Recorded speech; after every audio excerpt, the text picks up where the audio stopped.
आज के इस टॉपिक में कक्षा 9 और 10 के लिए जो साइंस का टॉपिक है, जिसको अपने परिवर्तन कहते हैं, वो समझाऊंगा। परिवर्तन संसार का नियम है। हम दैनिक जीवन में अनेक प्रकार के परिवर्तन देखते हैं। हम दैनिक जीवन में विभिन्न प्रकार के परिवर्तनों से गुजरते हैं। उदाहरण के लिए हम खाना बनाते हैं, तो खाना बनाने की प्रक्रिया में विभिन्न परिवर्तन होते हैं। खाना बनाने की प्रक्रिया में जैसे गेहूं है, उसका आटा या जो चावल, कोई भी कच्ची सामग्री है, रॉ मेटेरियल, उसमें पानी मिलाते हैं। पानी मिलाकर फिर विभिन्न प्रक्रियाओं द्वारा गुजरकर हम अपने लिए भोजन तैयार करते हैं। उसी प्रकार बहुत सारे परिवर्तन हम देखते हैं। एक गुब्बारा है, उसको हम फुलाते हैं, वो फूल जाता है। फिर उसको हवा उसमें से निकाल देते हैं, तो वो जिस प्रकार से चपटा होता है उसी प्रकार से अपनी पुनः अवस्था में आ जाता है। तो इसी प्रकार से साइंस में भी विभिन्न प्रकार के परिवर्तनों का अध्ययन करने के लिए विभिन्न प्रकार के परिवर्तनों को दो भागों में बांटा गया है। पहला भौतिक परिवर्तन और दूसरा रासायनिक परिवर्तन। तो हम पहले चरण में भौतिक परिवर्तन पढ़ेंगे। भौतिक परिवर्तन के बारे में जो पूरी व्याख्या है वो मैं आपको आगे के टॉपिक में समझाऊंगा। कक्षा 9 व 10 के लिए ये टॉपिक बहुत महत्वपूर्ण है।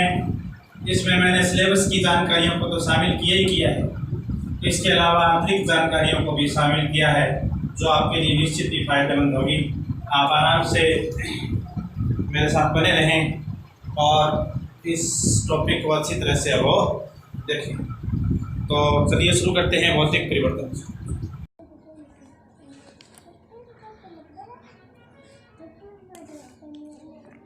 बच्चों, हम यहाँ पर भौतिक परिवर्तन के बारे में विस्तृत तरीके से सीख रहे हैं। सबसे पहला पॉइंट, जैसा कि मैंने बताया है, मैं आपको भौतिक परिवर्तन बताने जा रहा हूँ।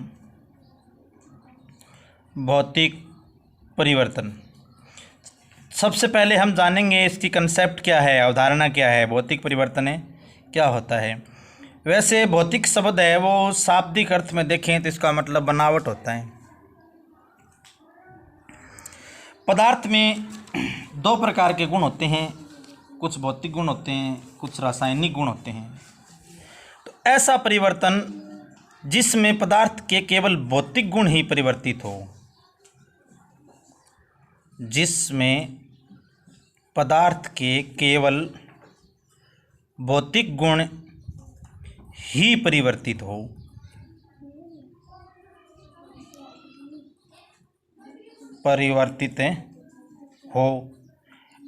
अपर्शनीय भौतिक गुण कौन से होते हैं?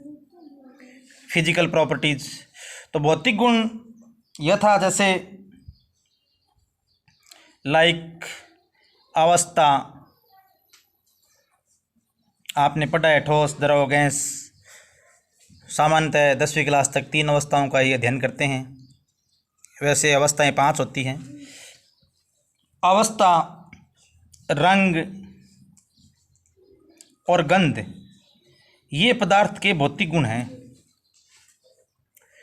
तो यदि इनमें भौतिक गुणों में परिवर्तन, मतलब फर्स्ट टॉपिक हमें ये बता रहा है कि भौतिक परिवर्तन वह परिवर्तन है जिसमें भौतिक गुण ही परिवर्तित हो। अब भौतिक गुण सामान्यतः अवस्था, दूसरे नंबर पर रंग और तीसरे नंबर पर है गंध। अवस्था हमें समझने के लिए पर्याप्त है। भौतिक गुण सामान्यतः देखने से ही पता लग जाता है। जैसे अपने बात करें कि पानी, तो पानी का भौतिक गुण क्या है? पानी की अवस्था। पानी की अवस्था है वो द्रव है। अब अपने कहें बर्फ़, तो बर्फ़ की अवस्था है वो ठोस है। बर्फ़ की अवस्था है वो ठोस है। और रंग देखें अपने, तो पानी एक रंगीन है, शुद्ध अवस्था में पानी का कोई रंग नहीं होता। तो ये भौतिक गुण है जो हमें देखते ही मालूम पड़ जाए। विभिन्न प्रकार की रासायनिक क्रियाओं द्वारा रासायनिक गुणों का पता लगता है। तो भौतिक परिवर्तन में रासायनिक गुण एक समान रहते हैं। रासायनिक गुण एक समान रहते हैं।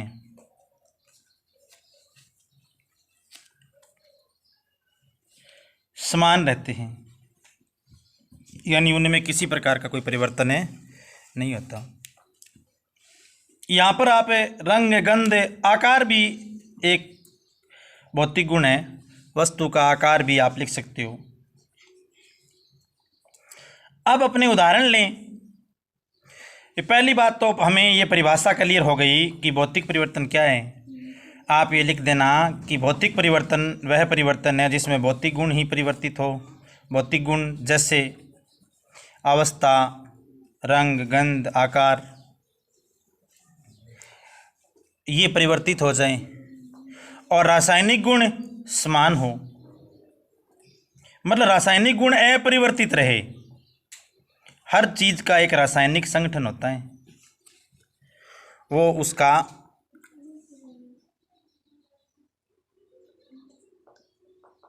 रासायनिक कंपोजिशन, केमिकल कंपोजिशन या रासायनिक संरचना या रासायनिक संगठन कहलाता है। मतलब कोई पदार्थ किससे बना है। अब बात रह गई कि भौतिक परिवर्तन की कुछ विशेषताएं लिखिए। उदाहरण हम बाद में पढ़ेंगे कि भौतिक परिवर्तन की विशेषताएं क्या है। तो मुख्यतः 4 विशेषताएं हैं। विशेषताएं कह सकते हो आप। कई बुक्स में इसकी जगह गुण लिखा हो सकता है, लक्षण लिखा हो सकता है। वैसे इन सब के लिए इंग्लिश में शब्द है प्रॉपर्टीज। भी इनकी क्या प्रॉपर्टीज है। तो पहला लक्षण तो यह है कि भौतिक परिवर्तन से कोई नया पदार्थ नहीं बनता है। नया पदार्थ नहीं बनता है। मैं आपको एक उदाहरण बताऊं। अपने पास मान लो एक कागज का टुकड़ा है। ये आप देख रहे हो, ये कागज का टुकड़ा है। अब इस कागज के टुकड़े को फोल्ड कर दिया, मोड़ दिया, तो इसका आकार बदल गया, जबकि वास्तव में कोई नया पदार्थ है वो नहीं बना। ये कागज का टुकड़ा था यहाँ, और अब इसको फैला दिया, ये देखो, तो कोई नया पदार्थ नहीं बनता है। अब ये कागज़ का टुकड़ा इस प्रकार से फोल्ड किया मैंने, देखो इसका आकार कम हो गया, हालांकि एक परिवर्तन तो हो गया। और अब इसको वापस ऐसे कर दिया, तो वही बात है। कई टीचर नोट का उदाहरण लेके बता देते हैं कि ये 10 रुपये का नोट है, देखो इसको फोल्ड कर दिया। ठीक है ना, आप समझ रहे होंगे भी कागज़ को फोल्ड करने से एक परिवर्तन जरूर हो गया, लेकिन वास्तव में कागज़ पहले जिससे बना था उससे ही अभी भी बना हुआ है। मतलब कागज़ को फोल्ड करने से कोई नया पदार्थ है वो नहीं बना है। बहुत सारे टीचर एक नोट का उदाहरण लेके समझा देते हैं कि ये नोट है। अब इसको फोल्ड कर दिया तो देखो एक परिवर्तन हो गया। लेकिन बच्चों हमें मानना पड़ेगा, यहाँ पर समझना पड़ेगा कि मूल रूप से पदार्थ जो पहले था वही है। चाहे आप इसको कितनी ही बार फोल्ड कर दो, चाहे आप इसको आगे फोल्ड करते रहो। आपके पास ये कागज़ है, देखो मैंने एक बार इसको फोल्ड कर दिया, ये दूसरी बार इसको फोल्ड कर दिया, ये तीसरी बार इसको फोल्ड कर दिया, ये चौथी बार इसको फोल्ड कर दिया, ये 5वीं बार इसको फोल्ड कर दिया। अभी भी चाहे हम इसको कितनी भी बार फोल्ड करते जाएं, इसकी जो रासायनिक संगठन है वो वही है, केवल इसका आकार बदल गया, केवल इसका आकार बदल गया। तो इस प्रकार के जो परिवर्तन है वो भौतिक परिवर्तन है। ये देखो बच्चों, आप समझ सकते हो इसका आकार बड़ा है, अब इसको फोल्ड कर दिया, देखो आकार छोटा हो गया, लेकिन पदार्थ कोई थोड़ी चेंज हो गया, पदार्थ तो वही है जो पहले था, इसलिए ये भौतिक परिवर्तन है। दूसरी विशेषता ये है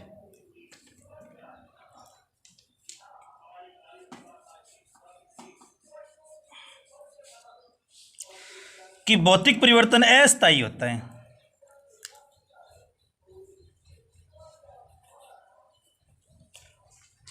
अस्थायी का मतलब मैं आपको बताता हूं। देखो, अपने पास एक उदाहरण लेके समझाता हूं मैं। हमने पढ़ा है कि पानी की 3 अवस्थाएं होती है, ठोस, द्रव और गैस। पानी की 3 अवस्थाएं होती है, ठोस, द्रव और गैस। मैं आपको एक उदाहरण लेके समझाता हूँ।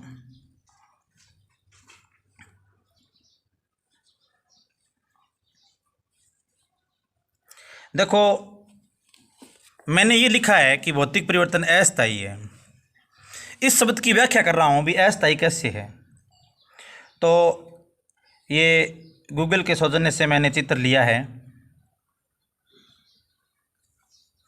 ये देखिए, यहाँ पर ये लिखा हुआ है सॉलिड। आप देख रहे होंगे ये इस जगह पर, यहाँ पर सॉलिड है। ये देखिए आप, यहाँ सॉलिड को गर्म किया तो लिक्विड बन गया, लिक्विड का वाष्पीकरण किया तो गैस बन गया।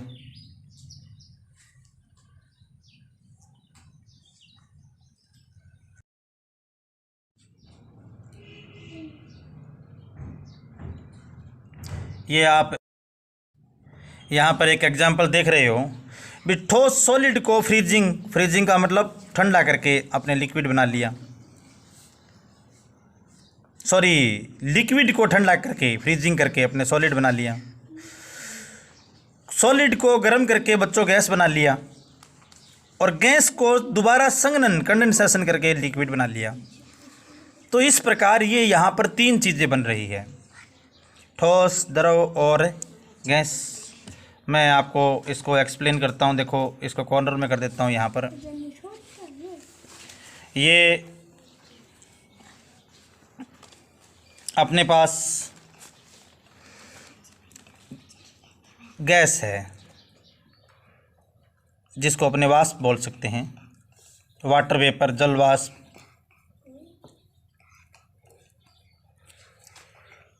अवाष्प को बच्चों आपने 9th क्लास में कभी पढ़ा होगा। हम निक्षेपण करके, निक्षेपण वह प्रक्रिया है जिसमें वाष्प है वो गैस अवस्था है, वो ठोस अवस्था में आ जाती है। तो वाष्प है वो ठोस बन जाएगा।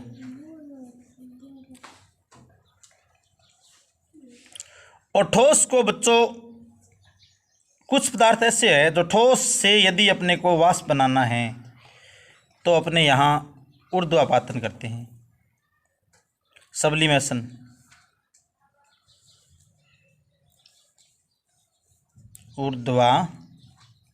ऊर्ध्वापातन। तो ये एक प्रोसेस अपने समझ रहे हैं कि वाष्प से ठोस, ठोस से वाष्प बन रहा है। एक्चुअली ये गुण नौसादर में पाया जाता है। तो ये बच्चों एक भौतिक परिवर्तन है। नौसादर जिसका वैज्ञानिक फार्मूला है वो NH4Cl होता है, हम उसको अमोनियम क्लोराइड कहते हैं। तो यहाँ पर मैंने ये लिखा है कि भौतिक परिवर्तन अस्थायी होता है। अस्थायी का मतलब कोई निश्चित पदार्थ नहीं है, वाष्प है, वाष्प में परिवर्तन का कारण हटा दें।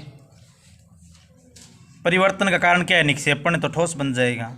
ठोस में परिवर्तन कर दें, ऊर्ध्वापातन कर दें तो वाष्प बन जाएगा। तो इस प्रकार ये प्रोसेस है वो अस्थायी है।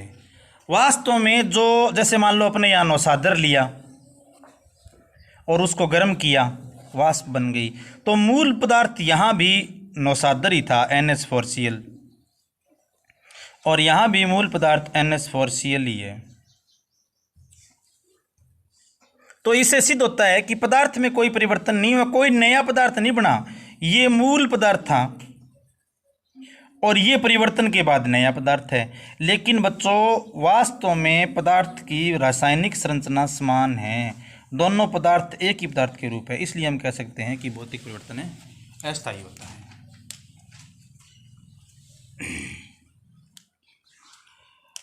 तीसरा जो इसका लक्षण है वो दूसरे की ही व्याख्या करके तीसरा बनाते हैं।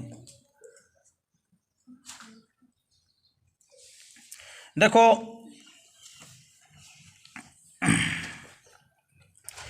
परिवर्तन का कारण हटाने पर एक साइंस में प्रोसेस है जिसको बोलते हैं उत्क्रमणीय, हिंदी इंग्लिश में बोलते हैं रिवर्सिबल। तो उत्क्रमणीय क्या है? देखो अपने पास कोई पदार्थ है, मूल पदार्थ, और मूल पदार्थ से हम नया पदार्थ बना लें और वापस नए पदार्थ से मूल पदार्थ बना लें, तो ये प्रक्रिया उत्क्रमणीय कहलाती है। तो भौतिक परिवर्तन एक उत्क्रमणीय परिवर्तन है। भौतिक परिवर्तन एक है, इसमें मूल पदार्थ से नया पदार्थ बन जाएगा और नए पदार्थ से पुनः मूल पदार्थ बन जाएगा। मैं आपको उदाहरण लेके समझा सकता हूँ। आपने देखा होगा बर्फ़, अनेक प्रकार की प्रक्रियाएं हैं बर्फ़ की। ये देखो यहाँ पर मैंने एक डायग्राम लिया है। पानी को विभिन्न प्रक्रियाओं से गुजारा है। सबसे पहले आप देख सकते हो आइस में परिवर्तन कर दिया, मेल्टिंग मतलब पिघलना, इसको पिघलाया। तो बच्चों पिघलाने से आइस है वो द्रव बन गया। दूसरा चित्र द्रव को दिखा रहा है, बीच वाला। और उसके बाद द्रव को वेपोराइजेशन मतलब इसको गर्म किया। वेपोराइजेशन वाष्पीकरण, भाप बनाने की प्रक्रिया होती है। तो ये हम देख रहे हैं कि यहाँ पर भाप बन रही है, पानी की है वो भाप बन रही है। जब पूरी भाप बन जाए,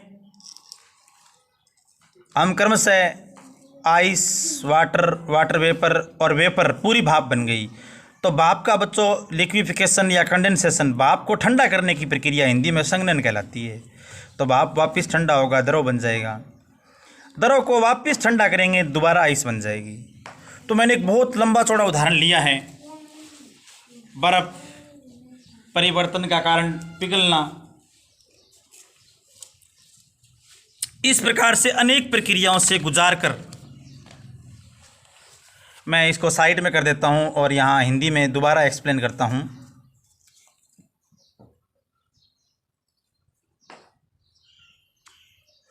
देखो सबसे पहले यहाँ बर्फ है,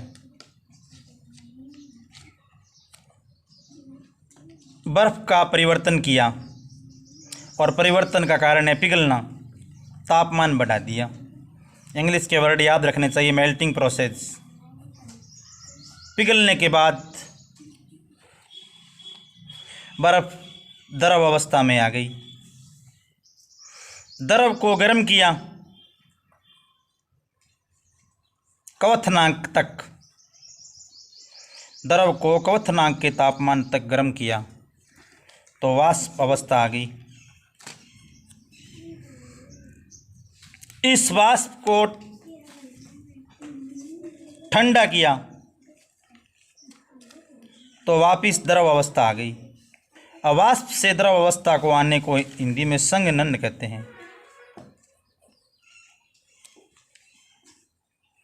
और संघनन के बाद जब द्रव बना तो इस द्रव को दोबारा फ्रीजिंग किया, ठंडा किया, तो बच्चों दोबारा बर्फ बन गया। तो ये देखो, ये जो परिवर्तन के कारण हैं, यहाँ परिवर्तन का कारण क्या था? पिघलना। यहाँ परिवर्तन का कारण क्या था? गर्म होना। ये सब कारण यदि अपने हटाते जाएं तो वापस वही पदार्थ आ जाएगा। जैसे बर्फ़ को पिघला रहे हैं, पिघला ही नहीं, पिघलाना दूर कर दे यहाँ, तो वापस द्रव इसमें बन जाएगा।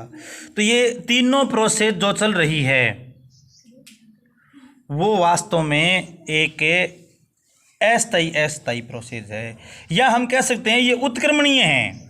मतलब कोई नया पदार्थ नहीं बन रहा भी। ये बर्फ़ है, बर्फ़ को पिघलाकर, ये बर्फ़ है, इसको पिघलाकर द्रव बना दिया, इसको पिघलाकर द्रव बना दिया, द्रव को गर्म करके गैस बना दिया, द्रव को गर्म करके गैस बना दिया।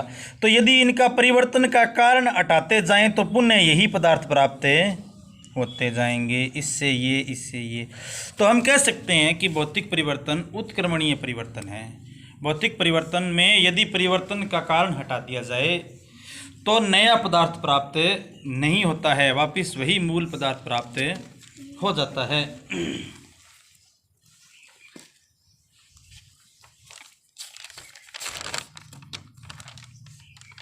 तो हमने समझा है कि भौतिक परिवर्तन में क्या क्या होते हैं।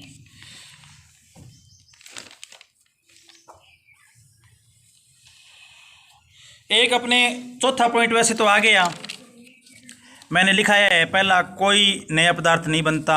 दूसरा, अस्थायी होता है। और तीसरा मैंने आपको बताया उत्क्रमणीय परिवर्तन। और चौथा ये है कि कोई नया पदार्थ नहीं बनता है।